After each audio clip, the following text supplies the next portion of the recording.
So this is the mangled pan.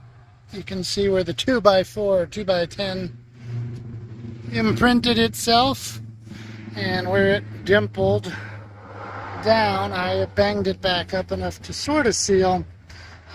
I could probably straighten out that front lip, and I may keep it and try, a little hammer dolly action. Not even worrying about the indention, because it's not close to the pickup.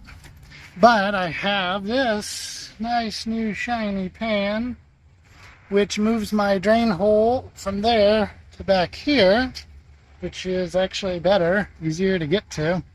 And everything fit. I was really surprised, being this old bus is, unique, but the fittings for the drain back line from the bell housing and the dipstick tube fit beautifully. I do need to still reattach that. I hope I might have to flip that bracket. I may have put that on the wrong side of that, but easy enough to fix. I haven't filled it up with fluid yet because I'm not done. I'm going to be taking this line off, which runs from the transmission to this heat exchanger that brings coolant from the engine cooling system over to it. And I'm taking that line off because I should have kept this out. This bad boy,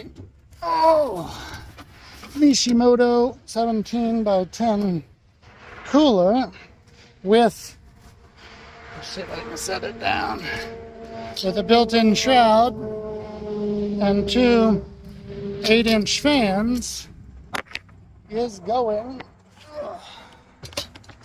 somewhere about like that. So I'm going to mount it on there, run that line up to the input on this side right there, and then run a line from here, right there, down to that fitting right there. So yeah, I may actually be able to reuse that line. I've got to get different fittings. I bought the wrong ones. Thought that was the inch line off memory, but it's 3/4 inch. That's an inch over here to the filter housing. But I think with new fittings at the cooler and one new hose, I'll be able to install this and it will clear everything just fine. I'm going to have to cut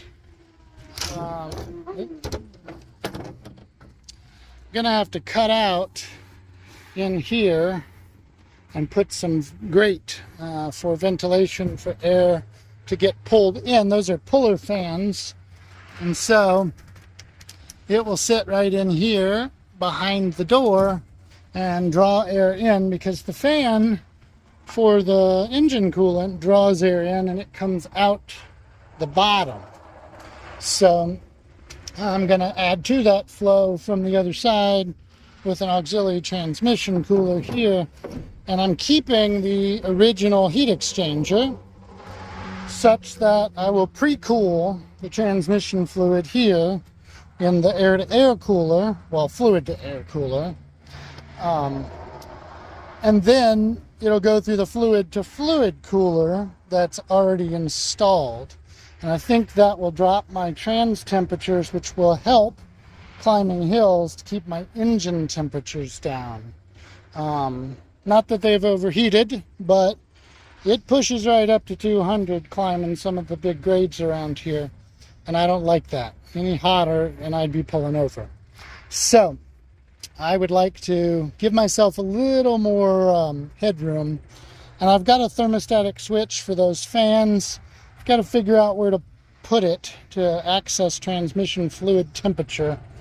But I got a couple of options. So that's it for today.